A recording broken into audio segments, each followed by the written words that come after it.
2008 ମସିହାରେ ସବ୍ TV channel ମାଧ୍ୟମରେ ଟେଲି ପରଦାରେ ପ୍ରବେଶ କରିଥିବା କମେଡି ଧାରାବାହିକ ତାରକ ମେହତା କା ଉଲ୍ଟା ଚଷମାକୁ ଦର୍ଶକ ଖୁବ୍ ପସନ୍ଦ କରିଥିଲେ।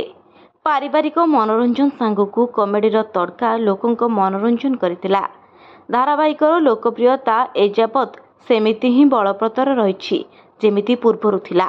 ଖାଇବା ସମୟରେ ଅଧିକାଂଶ ଲୋକ ଏହି ଧାରାବାହିକକୁ ଦେଖିବାକୁ ପସନ୍ଦ କରୁଛନ୍ତି। ଖାସ୍ କଥା କହିଲେ କେବଳ ଭାରତ ହିଁ ନୁହେଁ, ବିଦେଶରେ ମଧ୍ୟ ଏହି ଧାରାବାହିକକୁ ଲୋକମାନେ ଖୁବ୍ ପସନ୍ଦ କରୁଛନ୍ତି।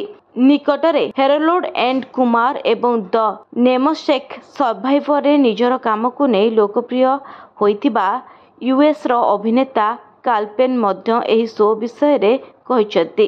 ଖାଲି ଏତିକି ନୁହେଁ, ସେ ଏହି ଶୋକୁ ଯିବା ପାଇଁ ମଧ୍ୟ ଇଚ୍ଛା ପ୍ରକାଶ କରିଛନ୍ତି। ଅଭିନେତା ଇଣ୍ଡିଆନ୍ ଏକ୍ସପ୍ରେସ ସହ କଥା ହୋଇ କହିଛନ୍ତି ସେ କିଛି ବର୍ଷ ପୂର୍ବରୁ ଏହି ଧାରାବାହିକର ନିର୍ଦ୍ଦେଶକ ଅସିତ ବୋଦିଙ୍କ ସହ ସାକ୍ଷାତ କରିଥିଲେ ଏବଂ ସେହି ସମୟରେ ସେ ସେଟ୍କୁ ମଧ୍ୟ ଯାଇଥିଲେ।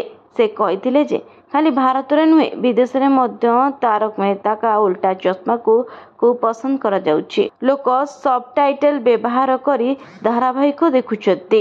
କାର୍ଲପେନ୍ କହିଛନ୍ତି ଯେ ହିନ୍ଦୀ ଧାରାବାହିକ ସାଥ୍ ନିଭାନା ସାଥିଆ ଦେଖି ସେ ହିନ୍ଦୀ ଶିଖିଛନ୍ତି ଏବଂ ବର୍ତ୍ତମାନ ସେ କ୍ୟୁଁକି ସାସ୍ କଭି ବହୂ ଥୀର 2 ଧାରାବାହିକ ଦେଖୁଛନ୍ତି। ବ୍ୟୁରୋ ରିପୋର୍ଟ, ନ୍ୟୁଜ୍ ଦୁନିଆ।